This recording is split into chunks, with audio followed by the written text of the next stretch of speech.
Okay, so in this section, we're going to talk about just some basic properties of the real line, absolute value, which I suspect, have already heard of, and ordering of the real numbers.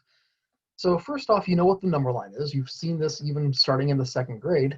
You have a line on which you have labeled the number 0. To the right of 0 are the positive numbers. To the left are the negative numbers. Right. So if you want to talk about distance along the real line, notice that the number 6 is in fact 6 units from the origin on the number line, and negative 6 is also 6 units away from the origin on the number line. And so when we talk about absolute value of a number, the absolute value of a number is how far it is away from the origin. So in fact, it's a distance, and so we know distance cannot be negative, right?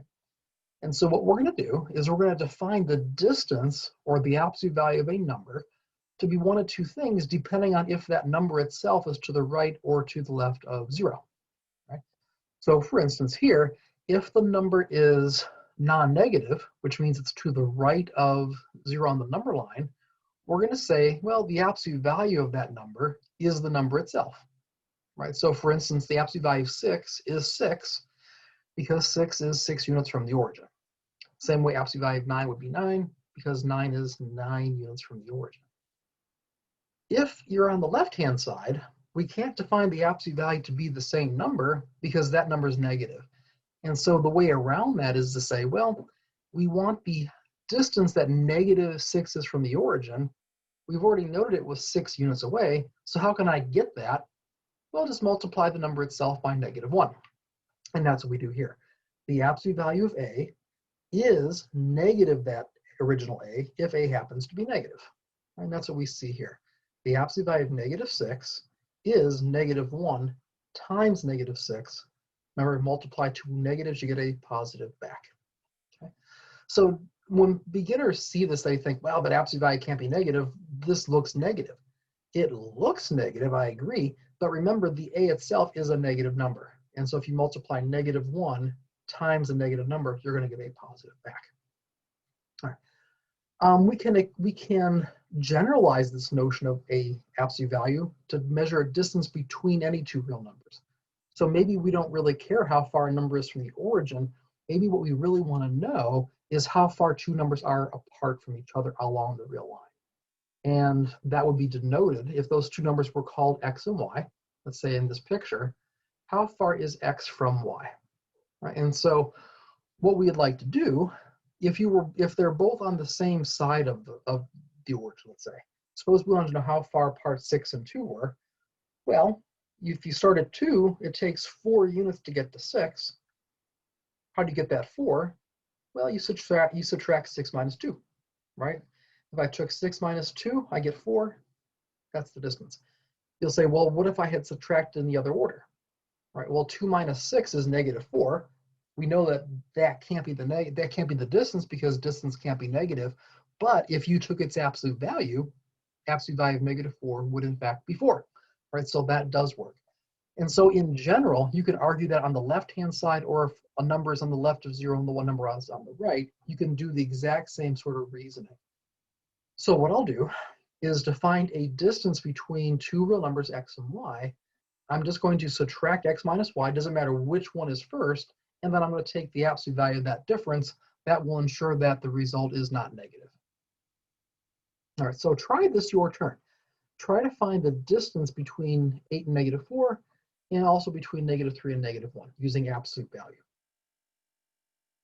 All right, so if you do that for the first one, notice I subtract 8 minus a -4, right? It's literally, you don't forget about this negative, you're subtracting here. So it's 8 minus -4.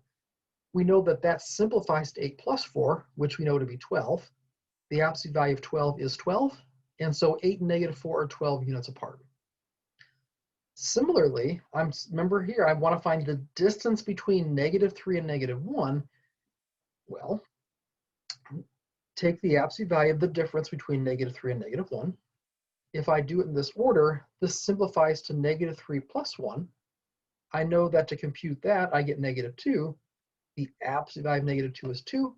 And so in fact, -3 and -1 are 2 units apart. All right, here are just some properties of absolute value. These here, the bottom three aren't as critical for us, for our purposes. They do come up from time to time, but I thought I'd gather them all together here just so you have them in one place. The first one is really the most important property for our purposes. And what it says is the solution to this, right? If the absolute value of A is equal to B, well, we want to know, well, what could have A been? Well, assuming B is positive, A could have been B itself, or it could have been negative B, right? And so you get basically two solutions to this equation, if you think about that, if B happens to be positive. If B is 0, the only number that is 0 units away from the origin is 0. So you'd only have the one solution. And if B were negative, well, can the absolute value of anything be negative? No, the answer is no. Remember, the absolute value of A is a distance. And so if B is negative, you wouldn't have any solutions. All right, so let's take a look at example 1. We have an arithmetic expression this time, but now we throw in an absolute value in it and see how to change how we compute. The order of operations still applies, right? It's still an arithmetic expression, but now we have to worry about the absolute value. Think about the absolute value at the moment as you would a parentheses, right? You cannot distribute the parentheses through a difference. Leave it as is, do what's inside first, and then apply that function, that absolute value. And so to that end, I'm going to work on the inside here first, right? I want to simplify that inside expression. And to do that, remember, I do exponents first. Now here, this could be a little tricky. A lot of times what the students will tell me is that, well, this will become -3 plus 25, not -25. And that's wrong, because that exponent 2 does not apply to the negative here, right? The 2 is only attached to the 5. If I wanted to square the whole -5, I'd have to have parentheses around the -5 and have that whole thing raised to the second power, right? Given that that's not the case here, I just square the 5. That negative sign does not go away. And so I get -3 minus 25. We know that that difference is minus 28. And it's now at this point that you apply the absolute value to get positive 28. Okay? That's basically a consequence of this observation here, that you can't split up a sum of absolute values like that. Go ahead and try this question. It's not a formal your turn in the manual, but try this one and see what you get. All right, so now we have two expressions inside absolute values. We have this guy here and this guy here, right? And so to handle the first one, -6 minus -2 is equivalent to -6 plus 2. We know that's -4, right? And so for the first one, the inside of that absolute value is -4. And the same way here, 3 minus 7 is also -4. That's inside the same way. And we know that the absolute value of -4 is 4, right? And so this guy becomes 4. This minus stays as it was. And this one becomes 4. 4 minus 4 is 0. All right. For this, in terms of ordering, basically what we're asking here is, how do you know if one real number is smaller than another, right? How do you compare them? Ordering is done on the number line, right? So the one further to the left is the smaller number, right? The one to the right is the larger one. And so using that interpretation, we say -4 is less than -2 because -4 is further to the left on the number line than is 2. Right? You can see that here. Here's our origin, 2 is to the right of the origin, and then -4 is to its left, and so certainly -4 is less than +2. And then here are some others, right? It's not always so simple to determine what number is smaller than the other, right? And so here, like for instance, for this guy, right?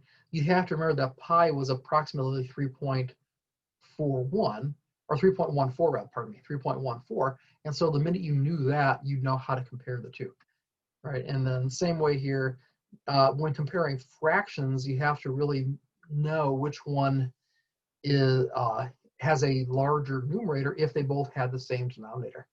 All right, and so what you'd want to do for comparing any two fractions is rewrite both fractions as equivalent ones using the same denominator, and then make the comparison then. All right, so go ahead and try your turn 2, which is right here. How do you compare those two negative fractions, and how do you compare those two decimals? All right, so here, what I did was I converted them to decimals, but you could also convert them to fractions with the same denominator as I had mentioned.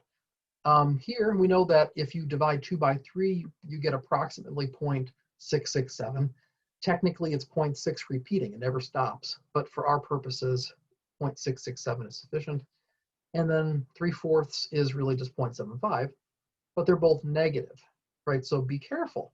They're both negative, and so this guy here is more to the left than is this guy, right? So even though 0.75 is larger than 0.667, the fact that it's negative makes it more to the left, and so we know that negative 3/4 is less than minus 2/3, or said differently, minus 2/3 is larger than minus 3/4.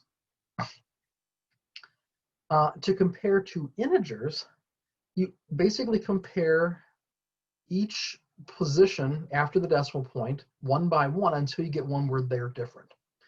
And so notice here, the 4s are the same, the 1s are the same, the next two zeros are the same, and then here, the fifth position is a 0, while the fifth position here is a 1, and so this guy is the larger decimal because there's no negatives in front, and so we know that this decimal is strictly less than that one. Okay? All right. Some important properties of real numbers. This is going to look fairly abstract, and again, it's meant to put all these properties here so that I can refer back to them later if we should need to. But I'm going to talk more about them verbally, and that's what I have in the right-hand column is in words. You don't want to memorize these in terms of symbols, right? It just becomes more confusing. But you want to develop an intuition about how fractions behave, how ordering behaves, that sort of thing. And so I suggest tinkering around with these, looking at some examples like I do in red, and then verbalizing them in words. All right, so for the first one, if A and B are both positive numbers and A is less than B, if you flip them, the reverse inequality holds.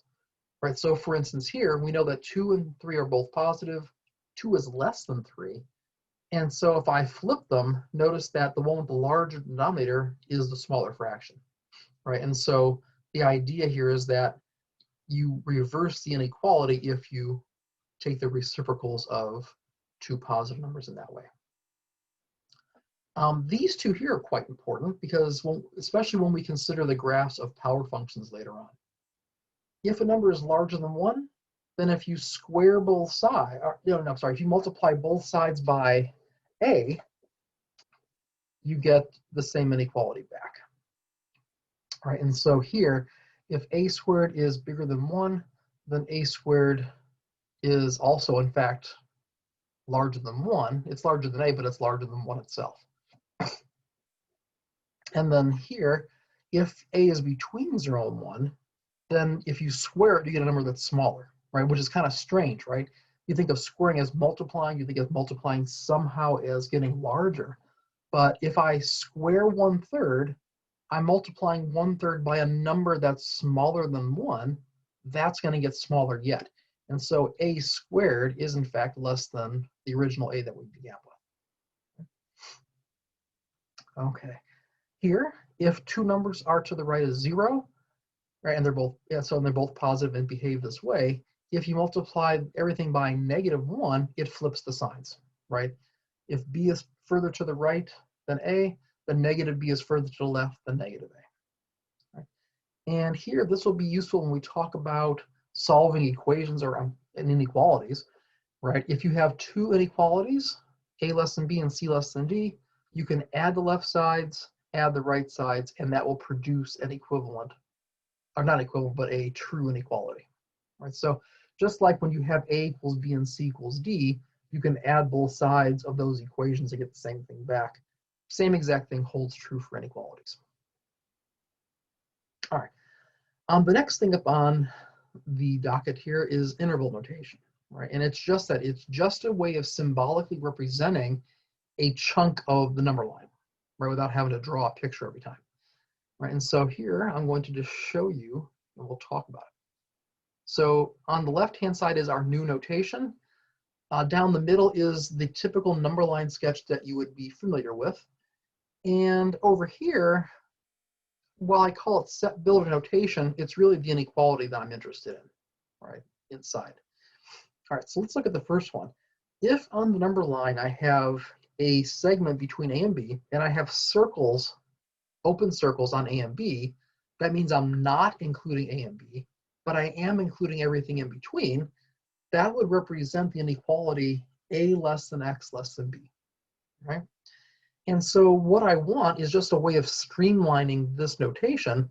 So I'm going to keep the A, I'm going to keep the B, right? A came first, so I'm writing A comma B. And the parentheses I'm using here is used to signify the fact that I have an open hole on A and B. Okay, so we use parentheses like this when we do not include an endpoint. Notice here, the only difference is now I'm including the B, so I have a less than or equal to sign in the inequality, and the difference in the interval notation is that I replace that parenthesis by a square bracket, right? So square bracket means to include it, parenthesis means don't include it. Here at flip-flop, because I'm including the A and not the B, right? That's the closed circle means include, the open means don't. So I flip-flop where I put that square bracket. Here I have a closed point on both A and B, and so I have closed brackets on, or square brackets on both. With regard to infinity, well, technically you can't ever get to infinity or minus infinity, and so we use a parenthesis on that as well. You can't include it because you can't get there. All right, so these are all rays. If I want X bigger than A, I'm not including A, so I have an open circle. I want everybody to its right, and so I have this ray extending to the right. To indicate that, I have an open parenthesis on A, and then I'm going to use it at positive infinity on the right-hand side. If I want to go to the left, have a left ray, I want everything less than B in this example. So I want to put an open circle on B. Everything to its left is included. And so since it's going to the left, I'm going to use minus infinity to indicate the fact that it's left, and then open B. All right, and then these are basically the same idea. If I want to include absolutely everything, technically I'm going from minus infinity to infinity, or you can use just a letter, a capital letter R for the entire real line. All right. Go ahead and give these a shot. So you want to express each of those guys using interval notation in part 1. In part 2, you want to express those intervals as inequalities. So see what you get with those. All right. So for the first one, this says include -4 and everything to its right. So I start at -4, I use a square bracket, and I go to plus infinity to get everything to the right. For this one, I have a strict less than on the 2, so I'm not including 2, hence the parenthesis, but I am including the 6.1, hence the square bracket, and everything in between. Notice here, and this one's a little tricky, I put the variable to the right, right? You always want to read the inequality from the variable, not just the way it's given to you necessarily. And so here, we want all real numbers X that are larger than, which means go to the right, of -5/4. And so I'm starting at -5/4. I don't include it because there's no equal sign here, so I'm using parenthesis, and I want everything to its right, so I include plus infinity. Okay. For these guys, the similar sort of idea, you're starting at 4, ending at 8.6, you're not including 4, so I use a strict less than, but you are including 8.6, so I use a less than or equal to. For this guy, I'm starting at -5/6, and I'm going to the left. And so I want everything less than or equal to, because the bracket, -5/6. And then similarly here, I'm starting at 5.001. I'm not including it because of the parenthesis, and I want everything to its right, and so I get that inequality. Okay, go ahead and give these homework problems a shot, and they shouldn't be too bad. Just be careful with mixed numbers. Remember, for mixed numbers like this, you want to convert them to improper fractions first, and then make your comparison. See how they go. All right, bye.